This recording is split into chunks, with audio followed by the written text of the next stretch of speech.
ways in the south.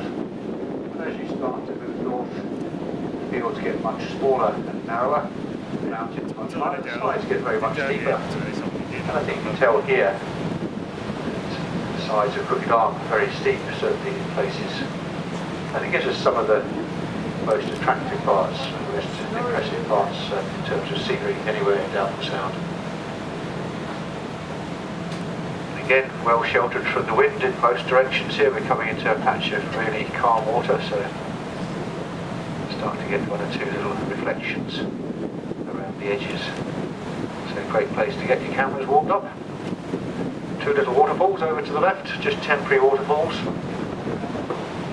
Here because of the rain we've had over the last few days, but after 2 or 3 days of dry weather, then these waterfalls to the left will eventually disappear altogether.